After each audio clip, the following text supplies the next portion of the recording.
Since the beginning of time, it seems as though humankind has always been fascinated by war and the struggle for power, many fighting to gain more pieces of land that honestly to me are not worth the lives that they are going to be lost within the process. Hello everyone, my name is Miss Quinn and today we're going to be talking about a game called This War of Mine by 11-Bit Studios. Now, I'm pretty sure you guys all know games that have you playing, in the front lines of a war. Call of Duty is very, very popular, and there are games a lot like Call of Duty. Like, it's basically the same thing. Your objective is so clear: shoot here, run there, eliminate this person there, and that's it. Boom, bomb, you're the hero. But what if you weren't a badass soldier? What if you were just a civilian? In this war of mine, that is exactly the premise of the game. You are just an ordinary civilian whose country is currently at war, thus prompting you to try and survive. You are given three different people with a different skill set and a different backstory as to what they were doing before the war. And instead of starting the game in a nice house like in many, you're basically in or like in the outskirts, of a war zone where it's nice and well not pretty, but you at least have your own home and it's relatively in good condition. But in this one, no, the house that you're in has obviously taken damage because there is holes within the wall. And all of this is apparent, from like I said, the holes in the wall and the debris filling it everywhere that you have to look through in order to move around about the rest of the home and unlock different sections. Oh, and I forgot to mention, you start off the game with, even though with three people, one of them is always sick or slightly sick. So yay, there's that. But in this playthrough, they not only started me off with a sick person, but they also started me off with a person that's slightly wounded. So I was like, "Oh, this is great." Like amazing.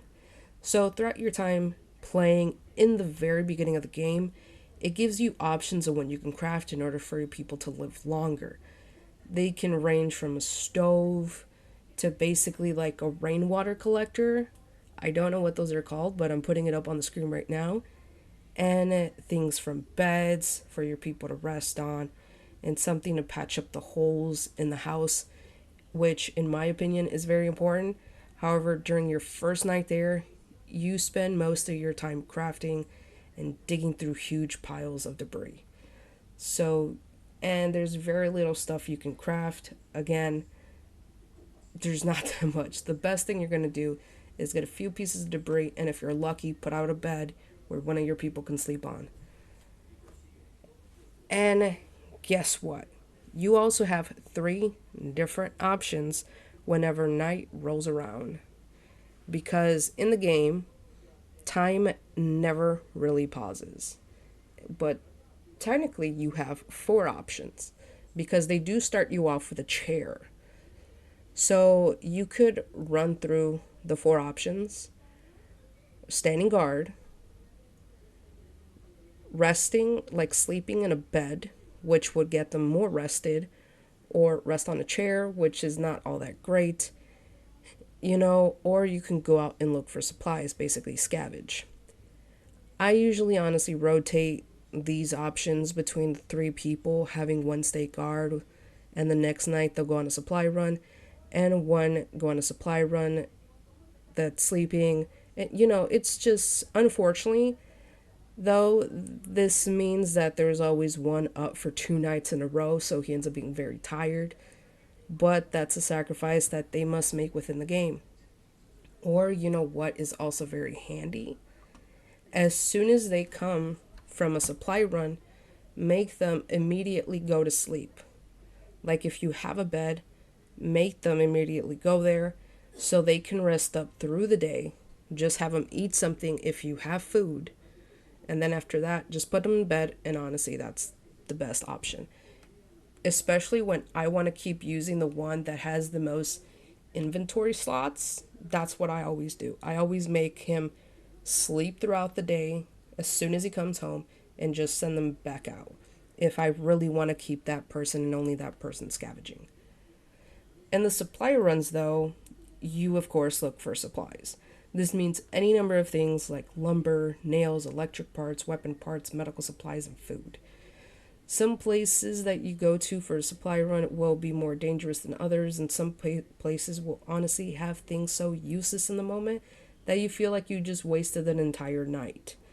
Of course, that means that you can only pick one place to go to a night, so use your best instinct. They give you small little descriptions on what that place might have, and do your best judgment. The map will give you a brief rundown, like I said, of the general location. And honestly, some places will have people as well that are willing to trade with you, but some won't give you the option to, and others honestly will be kind enough to let you take some stuff with you, unless but you can't be greedy. You can't take everything for yourself. If I'm putting the correct playthrough, I should be putting in where I went to a supermarket and they allowed me to actually grab some stuff while they also looked around. So that was nice of them. They didn't have to. They could have shot me. I was honestly scared. But after the supply run, the next day, any number of things can happen. Because just like you can raid people in places, they can also raid you. Even I even had to face a difficult moral dilemma when I went into the house of two senior citizens. They had food and medical supplies, and they honestly can't starve if they aren't living, so I killed them. You know, so they wouldn't starve. I was doing them a favor. But then I died. I failed because one of my people, died and I had to start over. And this time, and then I killed, like, I just took their food and I left them living.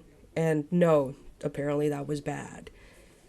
It's really it's really difficult because if you kill them, the man will basically, the one that you use to kill him, will feel very down and depressed because of what he had to do. And the other two people will also be feeling very bad for what he had to do and saying, well, he didn't have to kill them, he could have let them live. And basically, the same thing goes if you decide to take all their food and leave them to starve. It's not good. You still face a huge moral dilemma when it comes after that. However, everything is randomized. So, it's a good thing and a bad thing because you don't always have to face, the same people. Because this time when I played it, to record for this video, I went there and usually they said an elderly couple lives there. But this time I went and there was just a people scrounging through the house. So I don't know. Maybe it's that, maybe it's not that house, maybe I forgot. I honestly don't know. Like I said, you can trade with some people, but I couldn't trade with them for some reason. It never gave me the option, which I found very sad because I would have loved to trade with the older people instead of offing them, which I have no idea anymore. I know you're probably thinking that I should have taken some of what they had, but I had to think about like what if someone else got sick? I couldn't afford that chance. And besides that, I also needed food. There's another instance of where two kids came knocking on my door and asking for some medical supplies because their mom had been injured. In all honesty, since they're kids, I gave them medical supplies every time I seen them. Sometimes, like I said, it's random. This playthrough, I didn't see those kids, but there are some playthroughs where I did see them and they would ask me for supplies, and I went and gave them for supplies. This one, they just asked me if I would help them, like basically get someone out from underneath the house, like help them out. And I said yes. Hopefully something good happens to my people, because wow, hopefully. I felt very bad. One good thing about what I saw when writing the script for this game, for the video that I was going to make, is that people actually make character statistics for their prowess, their empathy, and their inventory, which honestly, their inventory is great for whenever you go scavenging because, like I said, I did rely on one of them heavily for scavenging because I personally love having a big inventory. But I needed to rotate them out because he was very tired and, so on and so forth, basically. And if you go wandering, and if you're wondering, yo, let me just pick who I want, like right after you see the lovely, lovely character statistics that hopefully I can put up on the screen, think again because you're given the three characters at random. The one that you do get is I cannot pronounce their names. I know one of them is Bruno. The other one I don't know how to pronounce it, but I will be putting them up on the screen right now. Those ones I see that I do get them a lot whenever I start a new game because I haven't had anyone survive yet. But the other third character is always randomized, so it's never the same three characters. It's always, for me at least, it's always two and then a different character. But honestly, one of the many things that I do like about this game is that it gets you thinking of the possible consequences of your choices. How far you'd be willing to go in a game where you essentially not only steal from people, but you also have to take care of your own people and possibly kill others. This game did great messing with my morals. Yes, I understand it's just a game. When people go like, "Oh, it's just a game, it doesn't matter." But honestly, the developers did such a great job with it. Each character having their own skills and past, having to ration food and deciding whether if this or that person eats tonight, not to mention the risk you have every night when leaving your shelter in order to look for supplies. All of that while a very somber music plays in the background. It's really immersing and it creates an atmosphere that is unforgettable. I genuinely loved it. I was able to patch up my walls, as hopefully you can see I had some issues recording the gameplay, but I honestly love it. I play it every now and again just to, just to sink my teeth into something. But anyway, guys, this War of Mine, if you're thinking about playing it, trying it out, this War of Mine is available on Switch, PlayStation, PC, Xbox X and S, and on Android. Yes, you can play this on your phone. So on the go, you can cry to yourself at night while you think about that man who you killed because you decided, hey, he can't starve if he's dead. So, I do recommend playing this game, guys, and I would love to see if you survive. And if you have played this game, let me know what you think about it. Thank you guys so much for coming in here and watching another video. If you guys haven't seen my last video of me doing a book review, it'll be up on the screen, or if you want to see and didn't get to see my cyberpunk video, go ahead and click on that now. Both will be on the screen. Thank you guys. It's so good to be back. If you guys want to check out my Twitch, it's in the description, as well as my book. It's currently on sale. The second one, the paperback version, is on sale. And I'm still working on the third book. I also have a podcast. The new episodes come out Fridays. Oh, what was that? My voice just like cracked a little bit. It went up. Did you hear that? And yes, I did write a script. A lot of the things I said, I don't know why, but weren't even on the script. Like I added them on. And I followed like a good 90% of what's actually written on the script. I don't know. Something's wrong with me. I write them. Like it takes me days to write them because of work and I do so many other side projects. This would require for me to actually sit down and write it. But when I actually write it, then I read it, like only 90% of what I wrote actually gets read.